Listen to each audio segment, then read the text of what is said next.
She announced, "You have to be perfect to deserve my love." During our fight, I said, "Then you'll die alone." When her fourth engagement failed for the same reason and she begged me back, perfect wasn't required anymore. I, 31 male, dated Cassandra, 29, for 3 years. We met through a hiking group. She was the one who always had the best gear, the perfect outfit, hair somehow flawless even after a 10-mile trek. Should have been my first clue. At first, her high standards seemed like ambition. She pushed me to be better, dress nicer, work out more, advance my career. I was a junior architect making decent money, but she had spreadsheets, actual spreadsheets, of where I should be by 30, 35, 40. The red flags started small. She'd fix my appearance before we went anywhere. Straighten my collar, mess with my hair, sometimes make me change entire outfits. If I ordered wrong at a restaurant, according to her, she'd tell the waiter I changed my mind. She enrolled me in classes without asking, wine tasting, golf lessons, even a men's grooming workshop. The breaking point came at her sister's wedding.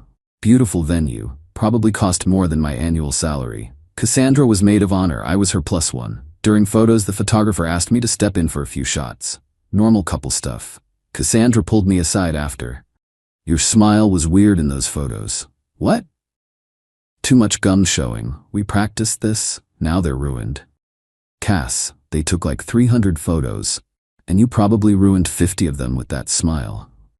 That night in the hotel, she laid out a literal improvement plan, areas I needed to work on to be worthy of a future with her. The list included salary increase of 40% within 2 years, lose 15 pounds, I wasn't even overweight, learn French, cultured people are bilingual. Stop laughing so loud, replace my entire wardrobe, get Invisalign for a minor tooth issue. I didn't even know I had. "Cassandra, this is insane. You're asking me to become a completely different person." "No, I'm asking you to become the best version of yourself, the version that deserves me. And what makes you so perfect?" She actually laughed. "I have a 6-figure job, perfect credit score, size 2 body, and speak 3 languages. What do you bring that matches that?"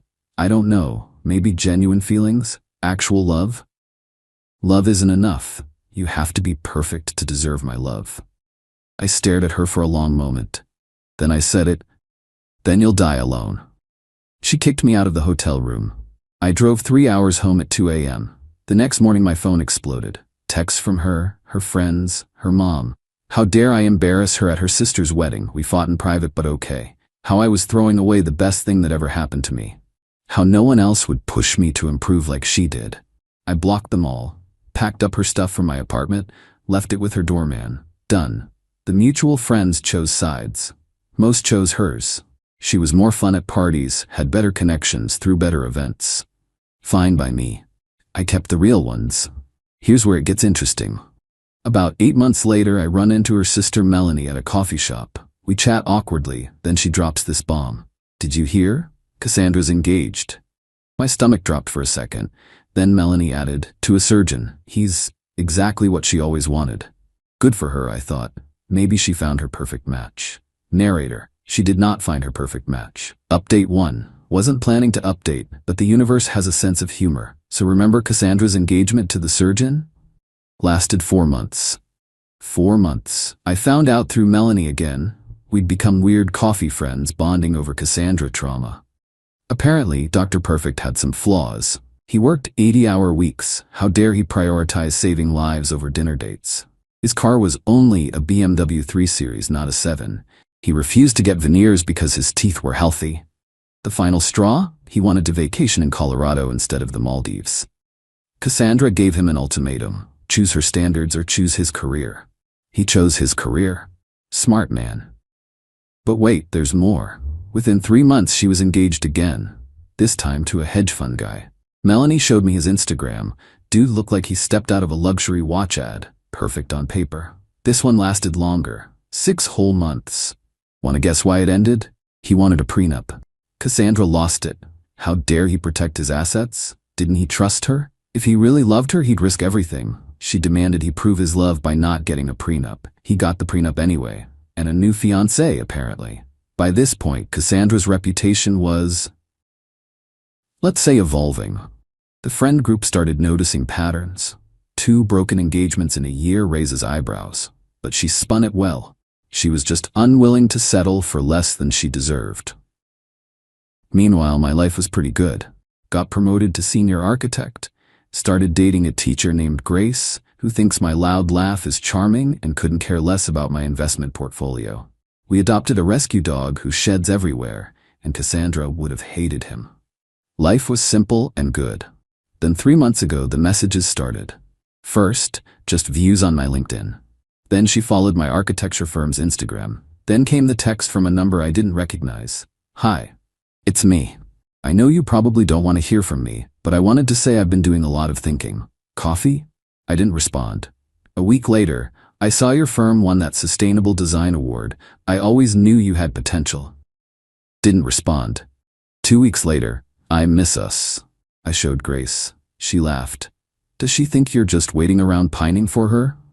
But Cassandra wasn't done. She started showing up places. The gym I go to, she'd never worked out at 6 a.m. before. The farmer's market I hit on Saturdays. Even the dog park, though she didn't have a dog. "Fancy seeing you here," she'd say, like it wasn't the 8th coincidence in 3 weeks. I stayed polite but distant. Gray rock method all the way. She'd try to start conversations about my glow-up. I looked exactly the same, or how different I seemed. I was just happy. Then came engagement number 3. Another finance guy. This one had a yacht. I'm not kidding. She made sure everyone knew about the yacht, posted constantly about their yacht weekends and sailing into sunset with my perfect man. They got engaged on the yacht, with a photographer and a videographer, and a social media coordinator. That's a thing apparently. The wedding was planned for the following spring. Cassandra went full bridezilla. Created a wedding Instagram. Hired 3 wedding planners because the first 2 didn't understand her vision. I watched this unfold from afar like a slow-motion car crash. Melanie kept me updated because she was in the wedding party suffering through it firsthand. "She made us sign appearance contracts," Melanie told me over coffee. "We have to maintain our weight, get approved haircuts, and use her dermatologist." "You're joking. I wish. She weighs us." "Weighs us, Nathan?" The wedding was set to be a 500-person affair at some exclusive venue. Cassandra had binders, color-coded binders, one just for napkin selection.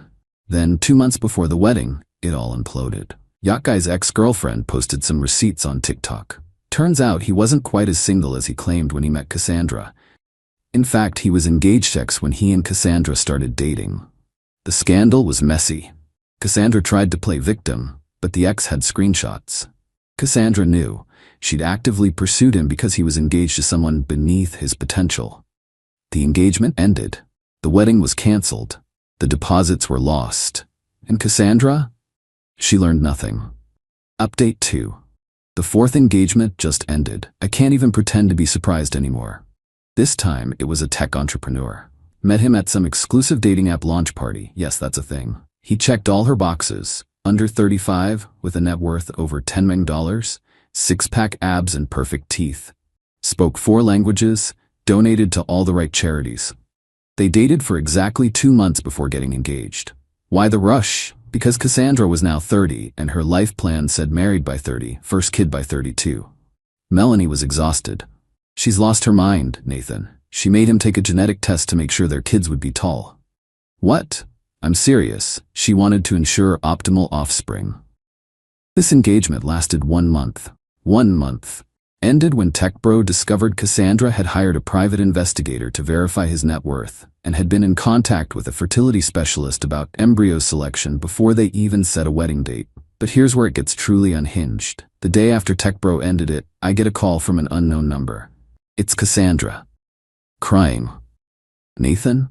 Please don't hang up." I should've. I didn't. "What do you want, Cassandra?" I need to see you. Please, just 1 coffee. I need to talk to someone who actually knows me. Your friends left. They all left. Said I was toxic. Can you believe that? Me? Toxic? Yeah, I could believe it. Against my better judgment and Grace's advice, I agreed to meet her. Public place, 30-minute limit. She looked different. Still put together but missing something. That spark of superiority was gone. "I've been thinking about what you said," she started, "at Miranda's wedding, about dying alone. Cassandra, no, let me finish. You were wrong. I won't die alone. I just need to adjust my standards a little. Be more flexible. A little? You made men take genetic tests. That was one time, and it's smart family planning. You hired a PI on your fiancé. Due diligence. You wouldn't buy a house without an inspection. People aren't property, Cassandra. She leaned forward. I know what you're thinking. Poor Cassandra, 4 failed engagements. She must be desperate. But I'm not. I miss what we had. What we had was you trying to transform me into someone else. I was helping you. Look at you now. Promoted, successful, confident. That's because of me. That's because of me. In spite of you, not because of you. Her face changed. The mask slipped. So what? You're too good for me now? Now that I'm being gracious enough to give you another chance? Gracious? You think this is gracious? I'm willing to overlook that you're still just a senior architect, that your car is used, that you live in the same apartment. I've grown. Cassandra, you haven't grown. You've just gotten desperate. She stood up abruptly. I am not desperate. I have options. Then use them. I will. You'll see. In 6 months, I'll be married to someone twice the man you are. Good luck with that. She stormed out. I finished my coffee in peace. That was a month ago. Since then, she's joined every elite dating app in existence. Started a YouTube channel about dating with standards, 12 subscribers, mostly hate watchers. Hired a matchmaker who reportedly refunded her money after 2 weeks. Tried to get back with Yacht Guy, his new fiancé, sent her a cease and desist. Melanie tells me Cassandra's latest strategy is to target recently divorced older men who appreciate a woman who knows what she wants. Meanwhile, Grace and I just moved in together. Her hair is always messy, she drinks wine from a box sometimes, and she thinks my loud laugh is the best sound in the world. She's never once given me an improvement plan. Cassandra was right about one thing. I did have potential. The potential to be happy without someone demanding perfection. Funny how that works. Final update. Alright, this is the last one because I'm done with this chapter of my life. But the conclusion is too poetic not to share. It's been a full year since that coffee meeting. Here's where everyone ended up. Grace and I got engaged last month. Small proposal at the dog park where we met. She said yes while our dog jumped on us and got mud everywhere. It was perfect in its imperfection. Melanie is in my wedding party. We stayed friends. Trauma bonding is real. She filled me in on Cassandra's year. Failed engagement number 5. A 52-year-old divorced CFO who ended it when Cassandra presented him with a timeline to lose 30 pounds and get hair plugs. Failed engagement number 6. A crypto millionaire who turned out to be a crypto hundredaire after the market crashed. She dumped him via email. Failed relationship number 7-15. Various men who ran after the first date when she pulled out her relationship expectations PowerPoint. Yes, a PowerPoint. But here's the kicker. Last week, Melanie forwarded me something. Cassandra started a blog. Why I'm Still Single at 31, a society problem. Some excerpts. Men today can't handle a woman with standards. I refuse to lower my worth for mediocrity. The dating pool is contaminated with average. My ex told me I'd die alone. I'll prove him wrong if it kills me. That last line. The irony is so thick you could cut it with a knife. The blog has comments enabled. Mistake. The internet was not kind. Someone even found her old Dating with Standards YouTube videos and made a compilation of her most outrageous moments. But the real finale came yesterday. I'm at the venue Grace and I booked for our wedding, finalizing details. Small place, nothing fancy, just our style. The coordinator mentions they had a cancellation that morning. Such a shame, she says. The bride seemed so organized, had everything planned 2 years in advance, but no groom yet. Can you imagine? My blood runs cold. Did she happen to have color-coded binders? How did you know? Cassandra had booked a wedding venue, without a groom, for a wedding 2 years away. Because that's when she'll be 33 and her life plan demands she be married by then. The coordinator shows me the planning sheet Cassandra left behind. It's something. Groom's name? TBD. But she'd already chosen his outfit, his groomsmen's outfits, even his vows. She wrote them for him. As we're leaving, my phone buzzes. Unknown number. Nathan, I heard you're engaged. Congratulations. I'm sure she's nice. If you ever realize you made a mistake, you know where to find me. I'm willing to forgive. I show Grace. She laughs so hard she cries. Should we invite her to the wedding? Grace jokes. Only if we want entertainment. We didn't invite her, but Melanie told me Cassandra found out the date and tried to book a revenge wedding the same day. No groom, just a big party to celebrate herself. The venue was already booked by a couple who's actually in love. So yeah, I told Cassandra she'd die alone if she demanded perfection. 4 years and 6 failed engagements later, she's still demanding perfection. Still alone. Still convinced the problem is everyone else. Me? I'm marrying a perfectly imperfect woman who loves my loud laugh and thinks my morning breath is part of the package. We're planning a future that includes mistakes, flaws, and real happiness. Cassandra's still planning a hypothetical future with a hypothetical perfect man who'll fit into her pre-written life script. I know which future I'd choose. Every single time. Thanks for following this wild journey. Remember, folks, someone who loves you shouldn't need you to be perfect. They should love you while you grow, not demand you transform. Now, if you'll excuse me, I have a wonderfully imperfect life to live. Nathan P.S. Cassandra, if you're reading this, hi, Melanie told me you found my Reddit. The offer to forgive me is noted and declined. Good luck with engagement number 7. Maybe ease up on the PowerPoints.